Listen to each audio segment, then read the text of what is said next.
नमस्कार, जीके सावन के online platform में आपका स्वागत है। राजस्थान नगर पालिका की जो ईओआरओ की वैकेंसी है उसके सिलेबस के अंदर पार्ट बी में एक बिंदु है राजस्थान नगर पालिका के कार्य संचालन नियम 2009। नगर पालिका की बोर्ड की बैठक में किस प्रकार से कार्य होता है उससे संबंधित जो नियम है इसके अंदर वर्णित है। तो एग्जाम की दृष्टि से सबसे ज्यादा महत्वपूर्ण भी पार्ट बी के अंदर महत्व रखता है। अब इसके अंतर्गत जो नियम है उनकी हम चर्चा करेंगे। तो सबसे पहले ये देखते हैं कि नगर पालिका अधिनियम 2009 जब बना तो उसके तहत जो नगर पालिका के कार्य संचालन नियम ये बने। ये कार्य संचालन नियम जो है वो नगर पालिका अधिनियम की धारा 51, 52 और सपठित धारा 337 के अंतर्गत ये नियम बनाए गए। जब कोई एक्ट बनता है तो उस धाराओं के अंतर्गत उससे संबंधित नियम बनाए जाते हैं। तो नगर पालिका अधिनियम 2009 की धारा 51, 52 और सपठित धारा 337 के तहत ये नियम बनाए गए। अब इस नियम का पहला नियम क्या कहता है? पहला नियम है संक्षिप्त नाम और लागू होना कि कब से लागू हुए नियम। तो सबसे पहले राजस्थान नगर पालिका कार्य संचालन नियम 2009 इसका पूरा नाम है और यह नियम जो है वो राजपत्र में प्रकाशन 11 नवंबर 2009 को प्रकाशन तिथि से ये नियम लागू हुए। इसके पश्चात जो नियम 2 कहता है परिभाषा। हर नियम के अंदर कुछ वर्ड आते हैं जो परिभाषा तो वो क्या इंगित करता है उसके बारे में ये बताया गया है कि परिभाषा जो है कि बैठक का अर्थ है। अगर एक्ट की बात करें, एक्ट का अर्थ है राजस्थान नगर पालिका अधिनियम 2009। जहां भी एक्ट आता है तो राजस्थान नगर पालिका अधिनियम 2009 ही आएगा। इसके अलावा बैठक धारा 51 के तहत जो बैठक है उसके बारे में उसका अभिप्राय ये है। इसके पश्चात प्रस्ताव। प्रस्ताव जो है किसी भी सदस्य के द्वारा जो बोर्ड की बैठक या सभा के अंदर जो विचार हेतु प्रस्ताव रखा जाता है उसको कोई संकल्प रखा जाता है उसको प्रस्ताव कहा जाता है। किसी मेंबर के द्वारा रखा जा सकता है। इसके बाद नगर पालिका का अर्थ तीनों से है। बड़े शहरों के अंदर नगर निगम से है, मध्यम शहरों के नगर परिषद से है और छोटे कस्बों और शहरों के अंदर नगर पालिका से। नगर पालिका का तीनों से निगम, परिषद और पालिका। इसके बाद में पीठासीन अधिकारी कौन होगा? जो मंडल की बैठक होती है उसके अंदर पीठासीन अध्यक्ष होगा। अध्यक्ष की एब्सेंस में उपाध्यक्ष होगा और उपाध्यक्ष अनुपस्थित हो तो फिर निर्वाचित सदस्यों में से कोई चुनाव जो सदस्य उनमें से कोई निर्वाचित किया जाएगा। नियम नंबर 3 क्या कहता है? नियम नंबर 3 यह कहता है कि जो बैठक एक वर्ष के अंदर कम से कम 6 बैठक होनी जरूरी है और 60 दिन के अंदर एक बैठक होनी अनिवार्य है। इसमें यह भी कहा गया है कि जो अध्यक्ष है वो इमरजेंसी लोक महत्व के अंदर किसी भी समय तत्काल बैठक बुला सकता है और यदि 1/3 सदस्य जो कुल सदस्यों की संख्या होती है उसके 1/3 सदस्य यदि कोई प्रस्ताव अध्यक्ष को दे बैठक बुलाने का तो अध्यक्ष 7 दिवस के अंदर बैठक को बुलाएगा और यदि अध्यक्ष 7 दिवस के अंदर बैठक को नहीं बुलाता है तो मुख्य नगर पालिका अधिकारी जो सीएमओ होगा वो उस 7 दिवस की अवधि की समाप्ति के पश्चात अगले 10 दिनों के अंदर सीएमओ की ड्यूटी है कि वो बैठक को बुलाए। अध्यक्षता कौन करेगा? तो पीठासीन करेगा, जैसे मैंने आपको बताया, अध्यक्ष नहीं तो उसकी अनुपस्थित उपाध्यक्ष नहीं तो कोई निर्वाचित सदस्य जो करेगा। इसके पश्चात जो है कि ये जो बोर्ड की बैठक होगी साधारण जनता के लिए भी खुली होगी। वहां पे साधारण जनता भी आ सकती है लेकिन अध्यक्ष किसी विशेष व्यक्ति को जो अध्यक्ष को लगे कि उस बाधा डाल सकता है तो उसको प्रतिबंधित कर सकता है, उसके उपस्थिति को रोक भी सकता है। ये पावर पीठासीन को होता है, वो वहां के अध्यक्ष को होता है। इसके बाद में बिंदु 4 है बैठक की सूचना। जब बैठक होगी तो बैठक की सूचना उसके सदस्यों को दी जाएगी। तो इसके लिए बैठक का स्थान, बैठक की तारीख, बैठक का समय, इसकी सूचना सदस्यों को देने के 6 दिन बाद ही बैठक होगी, उसके पहले बैठक नहीं होगी। अगर कोई इमरजेंसी हो फिर भी 48 घंटों पहले सूचना देनी उनको अनिवार्य होगा। अब सीएमओ जो है चीफ म्युनिसिपल ऑफिसर जो है वो या उसके किसी अधिकृत व्यक्ति से साइन करवा के उसके हस्ताक्षर से ये जो सूचना जो है वो सदस्यों को उनके आवास पर दी जा सकेगी, उनको डाक से भेजी, जो भी सीएमओ उचित समझे। इसके अंतर्गत ये चाहे उनका आवास पर डाक भेजे, किसी के द्वारा तामील करवाए या फिर डाक से भेजे या फिर जो ईओ या सीएमओ चीफ म्युनिसिपल ऑफिसर उचित समझे। 5 नंबर बिंदु ये कहता है बैठक की कार्य सूची, बैठक का एजेंडा। क्योंकि कोई बैठक होती है उसका एजेंडा होता है। एजेंडा कौन तैयार करता है? सीएमओ तैयार करता है, विषय को शामिल करता है। अब कोई सदस्य होता है उसको कोई बिंदु ऐड करवाना है तो वो सदस्य अध्यक्ष के पास जाएगा। सीएमओ बिना अध्यक्ष की अनुमति के उसके विषय को ऐड नहीं करेगा। तो संकल्प, सदस्य का जो संकल्प होगा वो अध्यक्ष की अनुमति से ही सब उसमें ऐड किया जाएगा। और फिर भी अध्यक्ष जो है, इसको याद रखना है कि धारा 51(2) की जो संकल्प होता है उसको परमिशन नहीं दे सकता, उसको अनुज्ञात नहीं कर सकता। इसके पश्चात है बिंदु नियम 6 प्रश्न, कोई भी सदस्य अध्यक्ष से नगरपालिका प्रशासनिक मामले पर प्रश्न पूछ सकता है। नगरपालिका का अध्यक्ष का ये दायित्व है कि वो 15 दिन के अंदर लिखित उत्तर दे। यदि वो विफल रहता है उत्तर देने में तो अगली बैठक के अंदर वो उसका मौखिक उत्तर देगा। नियम नंबर 7 कहता है गणापूर्ति, एक बैठक में निश्चित संख्या होने पर ही बैठक की कार्रवाई की जा सकती है। तो नगरपालिका की जो गणापूर्ति है बैठक की, वो 1/3 सदस्य हैं। कुल सदस्यों का 1/3 मेंबर होने पर ही गणापूर्ति यानी बैठक की कार्रवाई की जा सकती है।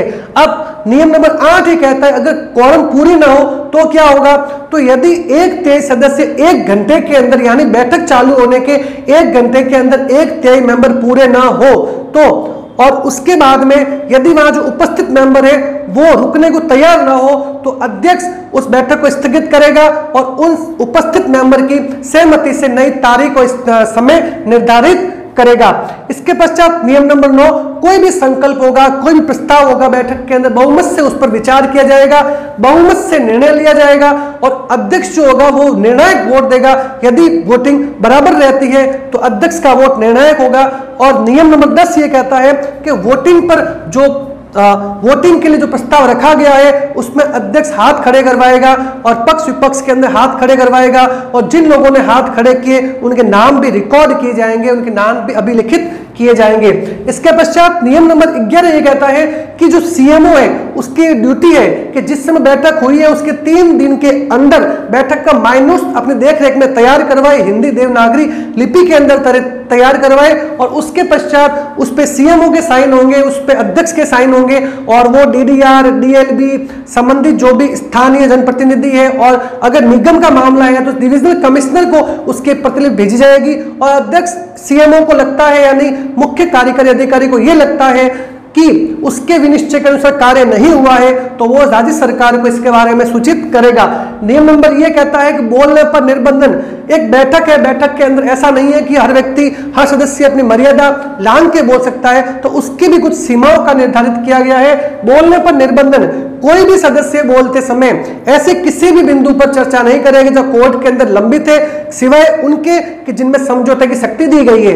नियम नंबर इसके अंदर ये कहा गया है कोई भी सदस्य किसी भी अध्यक्ष सदस्य किसी व्यक्ति के ऊपर व्यक्तिगत स्टेटमेंट अभिकथन नहीं देगा। इसके अतिरिक्त मान हानि कारक जिनसे मान हानि का दावा उत्पन्न हो सकता है ऐसे वाक्य भी नहीं कहेगा और कार्य में बाधा डालने की दृष्टि से नहीं बोलेगा, जैसे वो कार्य करवाना नहीं चाहता या कार्यवाही बाधित हो इस प्रकार से उसको बाधा डालने की दृष्टि से वो नहीं बोल सकता, ये उसके नियम रखे हुए हैं। इसके अलावा जब कोई सदस्य प्रस्ताव रखता है तो जो सदस्य प्रस्ताव रखता है वो तो एक से अधिक बार बोल सकता है क्योंकि उसे अन्य उसे उस प्रस्ताव के ऊपर जो सवाल उत्पन्न होंगे अन्य मेंबर के उनके जवाब देने हैं। तो प्रस्ताव रखने वाले व्यक्ति के अतिरिक्त जो लोग हैं वो किसी प्रस्ताव पर एक बार ही बोल सकते हैं। अब यदि कोई सदस्य पीठासीन अधिकारी के आदेशों को नहीं मानता है, उनके आदेशों की अवज्ञा करता है तो पीठासीन अधिकारी उस के स्टेटमेंट को रिकॉर्ड नहीं करने के निर्देश देगा और वो चाहे तो उसको उस बैठक से वंचित भी रख सकता है। अब इसके बाद में होता है कि भाषण की अवधि, कौन सदस्य कितनी देर बोलेगा, तो भाषण की अवधि पीठासीन के स्वविवेक पर निर्धारित होती है।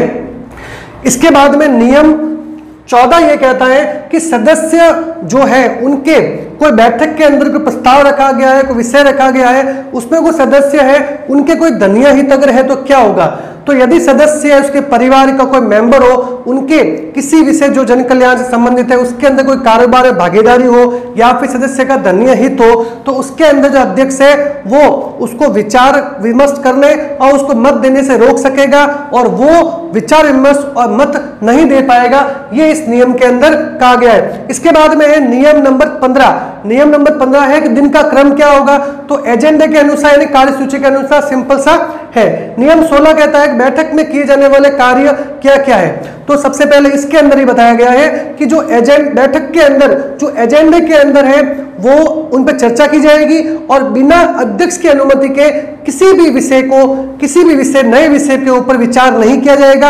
अध्यक्ष की अनुमति अनिवार्य होगी, लेकिन यदि अध्यक्ष चाहता है कि कोई ऐसा विषय है जो शामिल नहीं है लेकिन उस पर चर्चा करना इमरजेंसी लोकहित के अंदर आवश्यक है, तो अध्यक्ष जो है वो उपस्थित मेंबर के 3/4 बहुमत के आधार पर उस विषय को रखवा सकेगा, उस पर विचार करवा सकेगा।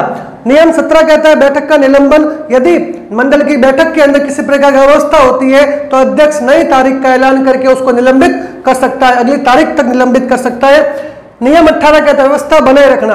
अब बैठक के अंदर शांतिपूर्वक चर्चा के लिए और बिंदुवार चर्चा के लिए व्यवस्था बनाए रखना पीठासीन का दायित्व होता है और इसके लिए वह चाहे तो पुलिस का सहयोग भी ले सकेगा। नियम 19 कहता है कि बैठक के अंदर विशेषज्ञ बुलाने की शक्तियां, कुछ विषय ऐसे होते हैं जहां पर नगरपालिका को अन्य विशेषज्ञों, सरकार के तकनीकी, सरकार के विधिक और अन्य जैसे स्थानीय प्राधिकारी, अलग अलग डिपार्टमेंट प्राधिकारी होते हैं, उनके कुछ सलाह की आवश्यकता होती है तो पीठासीन उनको भी बुला सकता है। 20 के अंदर राज्य सरकार अगर चाहती है कि कोई किसी विषय के ऊपर बैठक हो तो अध्यक्ष वो बैठक को बुलाएगा, और अगर स्टेट गवर्नमेंट किसी एजेंडे के अंदर किसी बिंदु को ऐड करवाना चाहती है तो भी उसको करना पड़ेगा।